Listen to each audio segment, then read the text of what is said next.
오늘 말씀 열왕기상 11장 26절부터 끝절 43절까지. 원래는 14절부터 읽어야 되는데 시간이 많이 소비될 것 같아서 반을 뚝 잘랐습니다. 26절부터 43절 말씀, 26절부터 43절 말씀까지 저와 여러분이 한 절씩 번갈아 가면서 교독하고 마지막은 합독하도록 하겠습니다. 제가 먼저 봉독합니다. 솔로몬의 신하 느밧의 아들 여로보암이 또한 손을 들어 왕을 대적하였으니 그는 에브라임 족속의 스레다 사람이요 그의 어머니의 이름은 스루아이니 과부더라. 그가 손을 들어 왕을 대적하는 까닭은 이러하니라. 솔로몬이 밀로를 건축하고 그의 아버지 다윗의 성읍을 무너진 것을 추측하였는데 이 사람 여로보암은 큰 용사라. 솔로몬이 이 청년의 부지런함을 보고 세워 요셉 족속의 일을 감독하게 하였더니 그 즈음에 여로보암이 예루살렘에서 나갈 때 실로 사람 선지자 아히야가 길에서 그를 만나니 아히야가 새 의복을 입었고 그 두 사람만 들에 있었더라. 아히야가 자기가 입은 새 옷을 잡아 12조각으로 찢고 여로보암에게 이르되 너는 12조각을 가지라. 이스라엘의 하나님 여호와의 말씀이 내가 이 나라를 솔로몬의 손에서 찢어 빼앗아 10지파를 내게 주고 오직 내 종 다윗을 위하여 이스라엘 모든 지파 중에서 택한 성읍 예루살렘을 위하여 한 지파를 솔로몬에게 주리니 이는 그들이 나를 버리고 시돈 사람의 여신 아스타롯과 모압의 신 금모스의 암몬 자손의 신 밀곰을 경배하며 그의 아버지 다윗이 행함같이 아니하여 내 길로 행하지 아니하며 나보기에 정직한 일과 내 법도와 내 율례를 행하지 아니함이니라. 그러나 내가 택한 내 종 다윗이 내 명령과 내 법도를 지켰으므로 내가 그를 위하여 솔로몬의 생전에는 온 나라를 그의 손에서 빼앗지 아니하고 주관하게 하려니와 내가 그의 아들의 손에서 나라를 빼앗아 그 10지파를 내게 줄 것이요 그의 아들에게는 내가 한 지파를 주어서 내가 거기에 내 이름을 두고자 하여 택한 성읍 예루살렘에서 내 종 다윗이 항상 내 앞에 등불을 가지고 있게 하리라. 내가 너를 취하리니 너는 내 마음에 원하는 대로 다스려 이스라엘 위에 왕이 되리라. 내가 만일 내가 명령한 모든 일에 순종하고 내 길로 행하며 내 눈에 합당한 일을 하며 내 종 다윗이 행함같이 내 율례와 명령을 지키면 내가 너와 함께 있어 내가 다윗을 위하여 세운 것 같이 너를 위하여 견고한 집을 세우고 이스라엘을 내게 주리라. 내가 이로 말미암아 다윗의 자손을 괴롭게 할 것이나 영원히 하지는 아니하리라 하셨느니라 한지라. 이러므로 솔로몬이 여로보암을 죽이려 하매 여로보암이 일어나 애굽으로 도망하여 애굽 왕 시삭에게 이르러 솔로몬이 죽기까지 애굽에 있으니라. 솔로몬의 남은 사적과 그의 행한 모든 일과 그의 지혜는 솔로몬의 실록에 기록되지 아니하였느냐. 솔로몬이 예루살렘에서 온 이스라엘을 다스린 날수가 40년이라. 다같이 솔로몬이 그의 조상들과 함께 잠에 그의 아버지 다윗의 성읍에 장사되고 그의 아들 르호보암이 대신하여 왕이 되니라. 아멘. 말씀의 제목을 다 같이 읽어보시겠습니다. 시작. 일으키고 다시 세우시는 하나님. 일으키고 다시 세우시는 하나님이란 제목으로 하나님 말씀 전하도록 하겠습니다. 벌써 한 달 반 전이 됐네요. 지난 설교에서 저는 11장 본문의 이 솔로몬이 우상 숭배자로 전락한 이야기에 독자들이 호들갑을 떨 이유가 하나도 없다고 지적을 했습니다. 오히려 그동안 그가 행한 일들에 대한 자연스러운 귀결로 봐야 마땅한 사건이지 기이한 현상으로 보거나 갑작스럽게 일어난 일로 해석하면 안 된다라는 것이죠. 따라서 솔로몬의 생애와 그의 신앙은 타잔지석과 반면교사의 교훈으로 삼을 뿐 성공한 인생이나 좋은 신앙의 본보기가 아니라는 사실을 우리는 명심해야 할 것입니다. 그래서 지난 설교를 통해 저는 솔로몬의 변절과 타락이 어디서 비롯되었는지 대략 살펴봤어요. 그 내용을 다시금 정리하면 이렇게 됩니다. 받은 은혜에 대한 오용과 남용, 부귀영화와 물리적 성공의 명백한 한계, 뒤바뀐 우선순위로 말미암은 폐해, 작은 죄가 낳은 변질과 타락, 자기 숭배에서 비롯된 우상 숭배, 다 기억나시죠?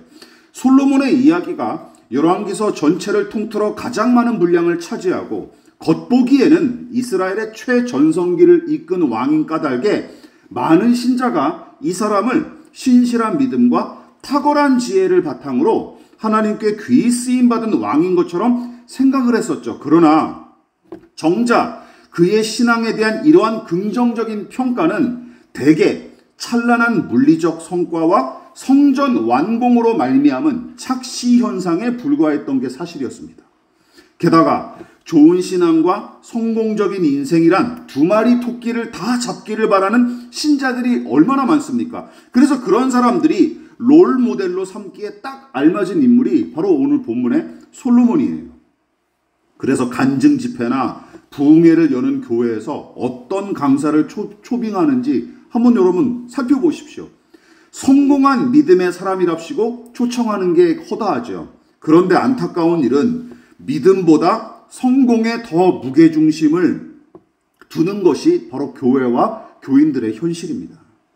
그래서 많은 목회자와 교인들이 솔로몬을 참 좋아하죠. 그러나 저는 성경에서 가장 과대평가가 되고 괴상하게 칭송받는 인물이 솔로몬이라고 생각합니다.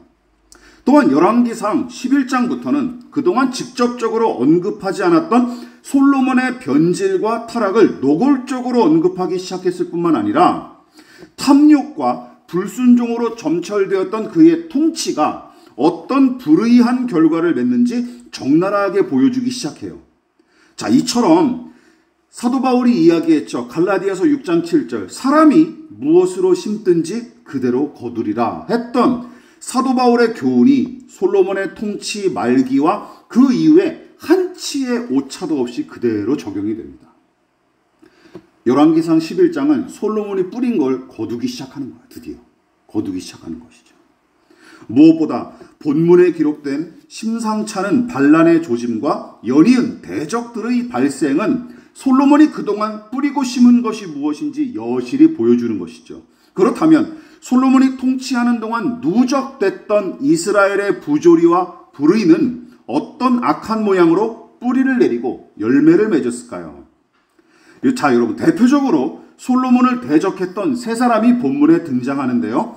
성경은 그들을 통해 영광만 가득할 것 같았던 그 시대의 부조리를 폭로하는 중입니다. 자, 먼저 솔로몬을 대적했던 인물로 하닷이라는 사람이 등장하는데 그는 다윗의 군대 장관이었던 요압이 에돔의 남자들을 진멸할 당시에 애굽으로 이집트로 도망을 쳤고 거기서 바로의 은총을 입어서 왕비의 동생을 아내로 삼고 안락하게 생활했던 사람이에요. 그러다가 다윗과 요압이 죽은 후에 솔로몬이 이제 왕위에 올라가니까 복수하려고 귀국해서 솔로몬의 대적이 된 인물입니다. 그게 바로 14절부터 22절까지의 내용이에요. 자, 그리고 그 다음에 두 번째로 대적자가 등장하는데 언급된 대적자는 바로 엘리야다의 아들인 르손이라는 사람입니다. 르손으로서 원래는 소바왕 하다데셀의 부하였으나 그를 버리고 도망쳤고 그리고 다윗이 소바 사람들과 싸울 때를 틈타서 사람들을 모으고 저 스스로 이 우두머리가 된 작자입니다.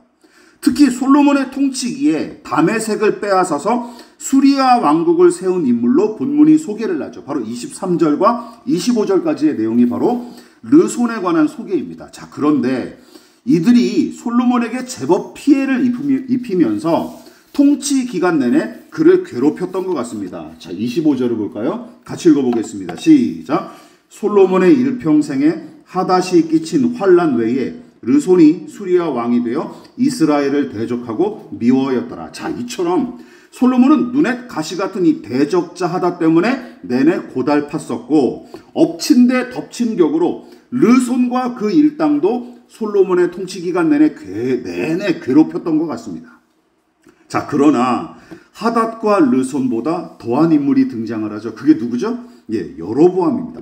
바로 우리가 읽었던 26절부터 40절까지 길게 언급된 르호보암이에요. 자, 이 사람은 어떤 사람이냐? 느밧의 과부 느밧의 과부 스루야의 아들로서 스레다 출신의 에브라임 사람이에요. 근데 이 사람이 솔로몬 왕에게는 처음에는 신임을 받던 신하였습니다. 솔로몬 왕이 밀로 궁궐을 건설하고 다윗성의 갈라진 틈을 보수했을 때 충직한 용사이자 성실한 일꾼으로서 그를 요셉 지파의 부역을 감독하는 자로 임명했을 만큼 솔로몬이 신임했던 사람이 바로 여로보암이에요. 그런데 어느 날 여로보암이 예루살렘으로 일하러 가려고 가던 도중에 누구를 만나죠? 선지자 아히야를 만나게 됩니다. 하나님이 보내신 것이죠. 그런데 거기서 그는 선지자로부터 이상한 예언을 두 가지 듣죠. 이제 이스라엘이 남과 북으로 갈라지게 될 것이고, 또한 하나님께서 이 여로보암을 갈라진 나라의 왕으로 세우시리라는 예언을 듣게 됩니다. 그래서 어떤 퍼포먼스가 나오죠? 아히야 선지자가 입고 있던 새 옷이 12조각으로 찢어서 아히야 선지자가 10개를 그 사람에게 주죠. 여로보암에게 주고 한 개만 취하게 하죠. 자, 그러면 여러분, 여로보암은 선지자 아히야 선지자의 이 예언을 어떻게 들었을까요? 아, 내가 왕이 된다고? 하면서 손뼉을 치면서 막 복권에 당첨된 사람처럼 기뻐했을까요? 확신에 차서 마냥 기뻐하고 하나님께 영광을 돌렸을까요? 예, 물론 그럴 수도 있었을 테지만 어쩌면 못 믿어하고 무서워했을지도 모릅니다. 왜냐하면 이게 반역 아닙니까? 반역. 게다가 이 일이 은밀하게 이루어진 것 같지가 않아요. 이 기막힌 사건이 결국은 솔로몬 왕의 귀에 전해지고 여로보암은 목숨을 잃을까봐 이집트로 망명을 떠납니다. 40절 같이 읽어볼까요? 시작. 이러므로 솔로몬이 여로보암을 죽이려 하매 여로보암이 일어나 애굽으로 도망하여 애굽 왕 시삭에게 이르러 솔로몬이 죽기까지 애굽에 있으니라. 망명 간 거예요. 무서워서.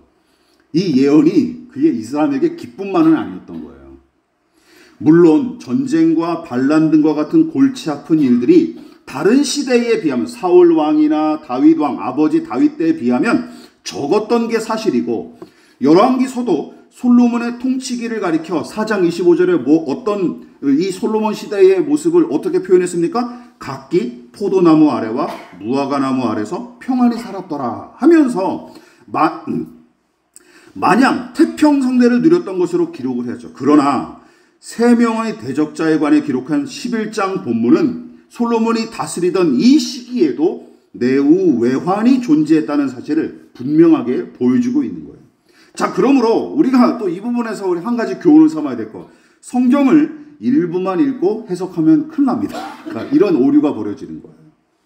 장님 코끼리 만지기 식으로 그치기가 쉬워서고, 솔로몬과 그의 통치를 맹목적으로 칭송하는 신자들은 대부분 그런 식으로 성경을 읽다가 낭패를 당한 것이죠. 예. 자, 이처럼 솔로몬의 통치가 마냥 선하거나 백성들에게 이로웠던 것은 절대 아닙니다. 물론 다 잘못했다고 이야기하는 것도 지나치죠. 잘한 부분과 잘못한 부분은 구분해서 비판하는 것이 옳을 뿐더러 다채롭고 다층적인 이 개인의 삶을 단편적으로 쉽게 판단하는 일은 우리 신자라면, 그리고 교양이 있는 사람이라면 지양해야 마땅합니다. 그렇죠? 지양해, 조심해야 되는 거예요. 그래도 선한 것을 선하다고 말하고 또 악한 것은 악하다고 말하는 것이 옳습니다. 초창기에 솔로몬은 첫 단추를 잘못 끼운 모양새가 일부 있었지만 아버지 다윗처럼 하나님과 동행하기를 힘썼고 그분의 뜻을 따르려는 중심이 있었던 것이죠. 그리고 그 결과로 하나님은 약속대로 성전 건축의 대업을 완수하도록 도우시고 이스라엘의 태평성대를 허락하십니다.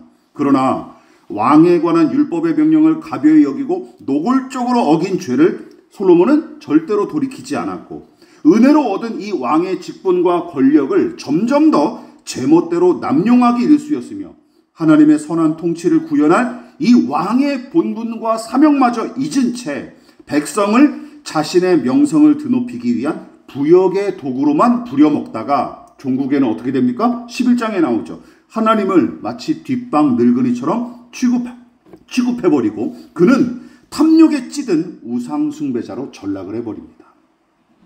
그야말로 용의 머리처럼 위대하게 시작했던 그의 믿음은 뱀의 꼬리는커녕 실지렁이의 꼬리만도 못한 수준으로 퇴보한 셈이에요. 우리도 얼마든지 그럴 수 있다는 사실에 경각심을 가져야 될 줄 믿습니다.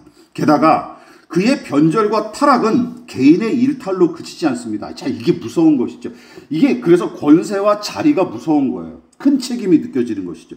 이스라엘의 분열을 재촉하고 백성의 고통을 더하는 직접적인 원흉으로 작용을 하는 것이죠. 더 나아가 이스라엘의 앞날을 더욱 암울하고 암담하게 바라볼 수 없는 이유가 있어요. 그것이 무엇입니까?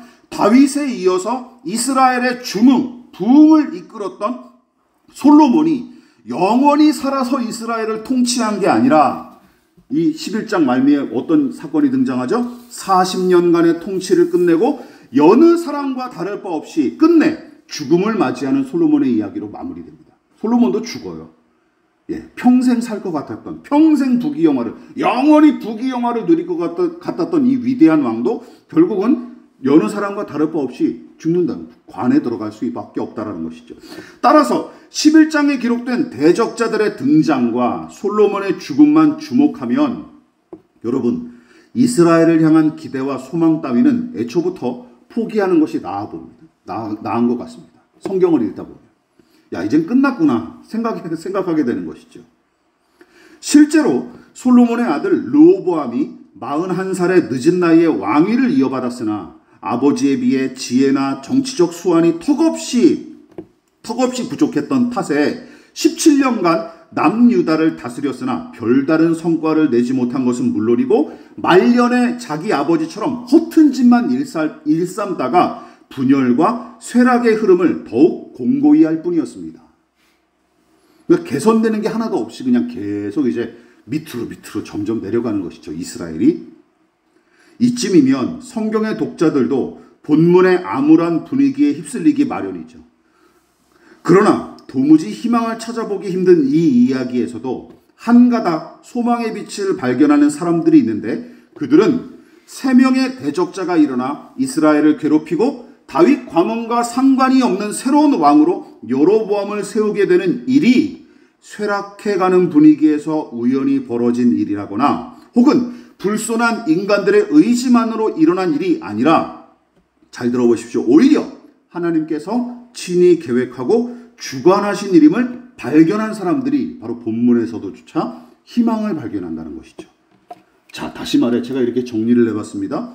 본문에 기록된 이스라엘의 혼란과 쇠락, 심지어 솔로몬의 죽음과 왕국이 분열되는 비극까지도 어떤 관점으로 바라보는 거예요? 결국은 만사를 주관하시는 하나님의 뜻 안에서 이루어진 일이라는 확신이 이 이야기에 대한 소망과 기대를 끝까지 품게 하는 원동력이 되는 것입니다. 여러분, 제가 아무런 근거 없이 이 이야기를 합리화하거나 대책 없이 내일이면 좋아질 거야 하면서 대책 없이 낙관론만 제시하는 게 아닙니다. 열왕기서 본문은 솔로몬을 비롯한 인간의 불의와 부조리를 적나라하게 폭로하되 가망이 없는 처지에서도 여전히 다스리시고 이끄시는 하나님을 본문이 절대로 놓치지 않습니다. 자, 이게 중요한 거예요. 대적자 하닷과 르손을 일으켜서 이스라엘을 징계하신 장본인이 누구입니까? 성경은 이렇게 이야기하고 있어요. 자, 14절과 23절 같이 읽어볼까요? 시작. 여호와께서 에돔 사람 하닷을 일으켜 솔로몬의 대적이 되게 하시니 23절 시작. 하나님이 또 엘리야다의 아들 르손을 일으켜 솔로몬의 대적자가 되게 하시니. 여러분, 주체가 누구십니까? 르손과 하닷 두 사람이 아니에요. 여호와 하나님께서 그들을 일으키시고 솔로몬의 대적으로 세우셨답니다. 하나님은 이스라엘 왕으로서 불충하고 하나님의 사람답게 서지 못한 이 솔로몬을 오래 참으셨으나 더는 간과할 수 없을 정도로 변절했던 까닭에 대적자들을 통해 징계하기로 작정하시고 그대로 이행을 하시죠. 여로보암도 마찬가지입니다. 성경은 솔로몬의 손에서 10지파를 빼앗고 여로보암을 북이스라엘의 새로운 왕으로 세운 일도 오직 하나님의 작정하신 뜻 안에서 이루어진 일임을 내내 강조하고 있는 거예요. 자, 일일이 언급하기가 어려울 만큼 그 구절이 많은데 그 중에서 몇 가지 구절을 찾으면 다음과 같습니다. 우리 마지막 37절만 한번 읽어볼까요? 시작. 내가 너를 취하리니 너는 내 마음에 원하는 대로 다스려 이스라엘 위에 왕이 되되. 이거 누가 한 말입니까? 아이야 선지자가 한 말인데 그는 누구에게 받은 말씀이에요? 하나님께 받은 말씀을 전하는 것이죠. 르손과 하닷을 일으켜 솔로몬을 징계하셨던 하나님은 솔로몬과 그 아들의 손에서 10지파를 빼앗아 여로보암에게 주심과 동시에 그를 분열 왕국과 그 백성을 다스릴 왕으로 세우시겠다고 적극적으로 약속하십니다. 그리고 그 약속대로 이스라엘은 솔로몬의 아들 르호보암 시대에 두 쪽으로 갈라지게 되고 여로보암은 10개 지파의 지지를 얻고 북이스라엘의 초대왕으로 등극을 하는 거예요. 분열 왕국의 초대왕으로 등극하는 것이죠. 여러분, 이처럼 본문에 언급된 이 모든 사건이죠. 이건 불행한 일이죠. 그렇지 않습니까? 이 비극이죠. 참극입니다. 이 모든 사달과 참극이 다윗 가문의 잘못과 불신앙으로 말미암아 일어났다면 당연히 솔로몬과 그의 아들 르호보암이 1차적으로 책임을 져야 마땅합니다. 또한 솔로몬을 대적했던 르손과 하닷은 물론이고 훗날 북이스라엘의 왕으로 등극하는 여로보암도 이스라엘의 혼란과 분열을 야기한 장본인이죠. 이 사람들도 책임이 있어요. 그러나 오늘 본문의 특이한 점은 뭔지 아십니까? 성경의 초점은 그들이 아닙니다. 그들이 아니에요. 또한 표면적으로는 솔로몬과 여로보암 등의 사람들이 일련의 일들을 주도한 것으로 생각하기 쉽지만 열왕기서 본문은 이 모든 일을 허락하시고 주도하신 분이 하나님이시라고 강력하게 선포하는 중입니다. 그러나 오해하지 마십시오. 하나님이 모든 불행과 저주와 분쟁의 원흉이라는 뜻은 아닙니다. 그건 또 차원이 다른 얘기죠. 이 세상에 만연한 고통은 인간의 죄악과 우리의 죄악과 악한 영들로 말미암은 것이지 하나님이 불의하시거나 무능력해서 일어난 게 아닙니다. 믿으십니까? 우리는 그 믿음을 간직하고 있어야 돼요. 기억하십시오. 여러분, 하나님은 낮에만 일하시는 분이 아니라 밤에도 일하시는 분이에요. 믿으십니까? 우리는 그런 이분법적인 사고방식이 있지 않습니까? 낮에는 하나님의 시간, 밤은 마귀의 시간, 귀신들의 시간. 그런 게 있잖아요. 예? 이거 성경과 상관없는 가치관이에요.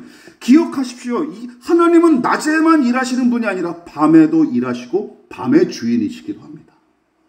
또한 행복하고 선한 일이 일어나는 곳에만 함께 하시는 분이 아니라 기억하십시오.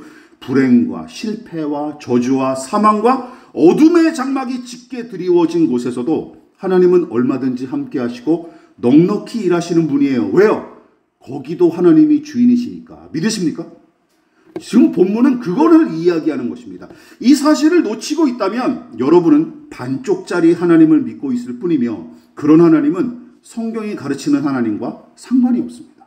반쪽짜리 하나님 성경이 가르친 적이 없어요. 여러분, 하나님은 당신 마음에 쏙 들었던 믿음의 사람 다윗이 다스릴 때만 이스라엘의 하나님으로 일하신 게 아닙니다. 배은망덕한 사울 왕이 교만하게 사고를 치고 다닐 때도 여전히 하나님은 이스라엘의 하나님이셨고 본문에서 솔로몬이 믿음을 팔아먹고 변절하던 시기에도 당신의 공의를 따라 그를 징계하셨으며 새로운 역사를 써내려가기 위해 힘써 일하셨던 것을 여러분 살펴보시기 바랍니다. 하나님의 징계로 말미암은 이스라엘 분열과 쇠락만 주목하지 마십시오. 끝까지 이스라엘 민족을 포기하지 않으시는 하나님, 공의로우시고 자비로우신 당신의 성품을 절대로 양보하지 않으시는 그 하나님, 사랑했기 때문에 믿어졌던 자들이 당신의 뒤통수를 칠 때도 그들을 향한 당신의 계획을 끊임없이 이루어 가시는 하나님, 더 나아가 이스라엘 민족을 넘어 온 인류를 향해 작정하신 당신의 뜻을 열심히 성취하시는 하나님을 우리는 먼저 주목해야 됩니다. 믿으십니까? 이게 우리가 본문을 읽으면서 주목해야 될 일이에요. 야, 이스라엘 망했다. 끝장나겠다. 아유, 암울하다. 비극적이다. 이렇게만 얘기할 것이 아니라 이 비극과 참혹한 상황 속에서도 하나님이 어떻게 일하셨는가를 우리는 봐야 된다는 것이죠. 여러분, 나라와 민족과 거대한 역사만을 이야기하는 것이 아닙니다. 우리 개개인을 향해서도 마찬가지예요. 이게 중요한 것이죠. 우리 개인의 인생을 향해서도 마찬가지예요. 신실한 신자들은 이런 하나님을 신뢰하는 믿음이 있기에 어떤 처지에서든지 희망의 끈을 놓치지 않을 수 있었던 것이죠. 이런 하나님. 경건한 믿음의 사람인 욥이 고백한 바와 같이 욥이 어떻게 고백했습니까? 욥기서 23장에서 하나님은 당신께서 작정하신 것을 반드시 이루시고 그 모든 과정과 결과를 통해 가장 아름답고 선한 열매를 끝내 맺으시는 분이시다. 욥은 이 믿음을 가지고 견뎠습니다. 그렇지 않습니까? 그 참혹한 상황 속에서도. 그래서 성경은 인생의 생사화복은 물론이고 만물과 만사와 모든 역사를 주관하시는 그분을 신자들이 신뢰하고 따라야 할 참 하나님으로 섬기기를 요구하고 있는 것입니다. 이집트에서 탈출한 지 언 40여 년이 다 되어가고 이제 막 요단강을 건너 약속의 땅 가나안을 향해 진군하던 시기에 하나님께서 이와 같은 말씀으로 친히 교훈하신 것은 절대로 우연이 아닙니다. 신명기 32장 같이 읽어볼게요. 시작. 이제는 나 곧 내가 그인 줄 알라. 나 외에는 신이 없도다. 나는 죽이기도 하며 살리기도 하며 상하게도 하며 낫게도 하나니 내 손에서 능히 빼앗을 자가 없도다. 인생의 모든 삶과 죽음, 행복과 불행, 이 모든 것을 다 누가 주관하신다고요? 하나님이 주관하신다. 이 권리를 나에게 빼앗을 자는 세상에 아무것도 없다라고 말씀하십니다. 자, 이 얘기를 왜 하십니까? 모든 인생의 주인이시고 만사의 주인이신 하나님, 그 어떤 것도 당신의 뜻을 회방할 수 없고 살아서 역사하시는, 일하시는 유일한 신이신 하나님, 이집트인들의 노예와 광야의 떠돌이로 이스라엘을 얼마든지 낮추셨던 그 하나님이 이제는 젖과 꿀이 흐르는 가나안으로 그들을 인도하시며 그분의 계획과 작정은 누구도 변경하거나 회방할 수 없다는 말씀입니다. 따라서 여러분 중요한 질문이 이거예요. 내가 선 곳이 이집트인가 광야인가 가나안인가? 이런 질문은 솔직히 얘기하면 쓸데없는 질문이라는 것이죠. 중요한 것은 무엇입니까? 믿음의 사람이라면 하나님의 뜻이 무엇인가? 믿으십니까? 어떤 처지, 이집트든 광야든 가나안이든 항상 우리가 질문해야 될 것. 내가 선 땅이 어디인가? 가나안을 좀 더 나은 더 가나안을 찾아볼까? 이게 우선순위가 아니라 여기서 하나님은 무슨 뜻을 가지고 계실까? 이게 더 중요하다는 것이죠. 하나님, 그분이 기뻐하시고 선하게 여기시는 일은 무엇인가 하고 질문하는 것이 신자의 우선순위가 되는 것이죠. 이 신명기의 이 계명을 직접적으로 체험하고 고백한 대표적인 인물이 누굴까요? 바로 사무엘 선지자의 어머니인 한나입니다. 한나가 사무엘을 낳은 후에 이렇게 고백을 하죠. 자신의 처지에 대해서 같이 읽어볼까요? 시작. 여호와는 죽이기도 하시고 살리기도 하시며 스올에 내리기도 하시고 거기에서 올리기도 하시는도다. 스올이라는 깊은 어둠, 땅 가장 밑바닥, 어두운 곳을 이야기하는 거예요. 이게 나중에 신약에서는 지옥의 개념으로 발전하기도 하지만 아들을 낳지 못해 한탄하던 한나가 마침내 사무엘을 낳고 찬송한 말입니다. 자, 여기서 주의할 것. 그녀가 바람대로, 자신의 소원과 바람대로 아들을 얻었기에 찬양한 것만은 아니에요. 한나는 지금 이렇게 고백하는 중입니다. 잘 들어보십시오. 아들을 갖지 못하게 하신 분도 하나님이시고 아들을 허락하신 분도 하나님이십니다. 믿으십니까? 그거를 그가 깨달은 거예요. 더 나아가 또한 하나님은 내 생명과 인생의 진정한 주인이시기에 내가 살고 죽는 것, 성공과 실패조차도 오로지 하나님의 뜻에 달려있음을 깨닫습니다. 그것이 저에게 가장 선한 줄로 믿습니다. 라고 고백하는 거예요. 믿으십니까? 이 고백이 바로 그걸 얘기하는 거예요. 어떤 형편과 처지에서든지 하나님은 여전히 하나님이십니다. 내가 처한 상황과 내 감정과 그리고 나의 성공과 실패와 상관없이 하나님은 여전히 살아계십니다. 라고 얘기하는 거예요. 위대한 신앙 고백 아닙니까? 그리고 신명기의 이 고백을 그대로 계승한 것이죠. 말씀을 마무리하도록 하겠습니다. 오늘 열왕기상 11장은 한나와 같은 믿음으로 읽어야 마땅한 것입니다. 아시겠죠? 한나와 같이 읽어야 될 필요가 있는 거예요. 아버지 다윗이 하나님의 영광을 찬란하게 드러낼 거로 기대했던 이 아들 솔로몬은 사울 왕 못지않게 우상 숭배자로 변절하고 타락했으며 그동안 잠잠했던 대적들이 활개를 치기 시작한 탓에 백성의 고통도 덩달아 가중되었고 부국강병을 누렸던 나라는 점차 기울어지면서 분열과 다툼만 가중될 더할 뿐이었습니다. 그러나 본문의 하나님은 전혀 개의치 않으시고 당신의 뜻대로 일하고 계십니다. 저는 이 본문을 읽으면서 이런 하나님의 일하심이 얼마나 든든했는지 모릅니다.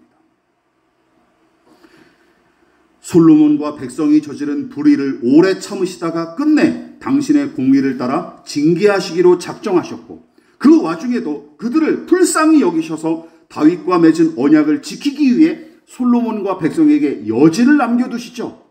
명심하십시오. 개인의 인생과 역사의 최종 결정권자는 우리가 아닙니다. 믿으십니까? 우리가 결정할 수 없어요. 심지어 여러분, 사탄 마귀도 아닙니다. 믿으십니까? 사탄 마귀가 우리의 인생을 결정짓지 않습니다. 오직 하나님이 만사와 만물을 다스리시며 세상의 마지막까지 그분의 뜻만 남고 그분의 뜻이 끝내 성취될 것입니다. 그리고 당신의 백성이 어떤 처지에 놓이고 무슨 일을 만나든지 하나님은 그들을 반드시 선하게 이끄시고 가장 좋은 것으로 갚아주실 것입니다. 바울이 그래서 이렇게 고백하지 않았습니까? 마지막으로 읽어볼게요. 시작. 우리가 알거니와 하나님을 사랑하는 자 곧 그의 뜻대로 부르심을 입은 자들에게는 모든 것이 합력하여 선을 이루느니라. 혹시 아직도 천국은 하나님께서 다스리시는 곳이며 지옥은 마귀가 통치한다고 생각하십니까? 그것은 기독교 신앙이 아닙니다. 아시겠죠? 예. 지옥은 마귀의 나라인가요? 아닙니다. 거기도 하나님이 다스리시는 곳이에요. 믿으십니까? 예. 여러분, 따뜻한 봄과 추운 겨울, 산과 바다, 하늘과 땅은 물론이고 백색과 흑색, 낮과 밤, 빛과 어둠, 성공과 실패, 형통과 저주, 그리고 삶과 죽음조차도 하나님이 다스리시며 이 모든 것이 하나님의 소유입니다. 믿으십니까? 이 모든 것이 하나님의 소유예요. 사람도 마찬가지입니다. 신자와 불신자, 선인과 악인, 죄인과 의인, 강자와 약자, 부자와 가난한 자와 더불어 회교도와 불교도와 각양각색의 우상숭배자와 동성애자뿐만 아니라 심지어 악한 마귀와 귀신들조차도 여러분 하나님의 손안에서 다스림을 받는 존재임을 명심하십시오. 예, 이걸 놓치면 우리는 반쪽짜리 하나님만 믿고 있는 거예요. 그러므로 엄밀히 말하자면 이 믿음이 확실한 신자의 사전에는 나폴레옹처럼 신자의 사전에는 완전한 실패나 절망이라는 말이 끼어들 틈이 없어야 됩니다. 왜요? 하나님이 일하시기 때문이죠. 지난 2년 동안 큰 슬픔에 사로잡혀 다 포기하고 싶었을 때 버틸 수 있도록 힘을 준 것은 남은 가족에 대한 그리고 이 사역에 대한 애정과 책임감이었으며 더 나아가 언제 어디서나 함께 하시고 만사를 주관하시며 모든 것을 합력하여 반드시 선을 이루시는 하나님을 제가 약한 믿음으로나마 신뢰하고 사랑하고 소망했던 까닭에 살아가고 사랑하고 사명을 감당할 수 있었던 것입니다. 이것을 간증할 수 있습니다. 여러분, 오늘 이 믿음이 일으키시고 다시 세우시는 그 하나님, 이 믿음이 우리 모두의 가슴에 깊이 새겨지고 각자의 삶에 진하게 묻어나기를 진심으로 축원을 드리겠습니다. 기도하겠습니다. 지금은 우리를 위하여 십자가에 몸버려 피 흘려 돌아가신 예수 그리스도의 한량없으신 은혜와 하나님 아버지의 깊은 사랑하심과 성령 하나님의 영원한 사귐이 우리의 형편과 상황과 감정과 우리의 성공과 실패와 상관없이 여전히 우리와 함께 하시고 늘 한결같이 일하시는 하나님을 신뢰하고 사랑하여 겸손히 머리 숙인 사랑하는 성도들의 머리 위에 저들의 가정과 직장과 사업장과 학업과 장래 가운데 그리고 이 나라의 민족과 한국교회와 저 북녘의 동포들과 세계와 열방 가운데 지금부터 영원히 함께 하시기를 간절히 축원하옵나이다. 아멘.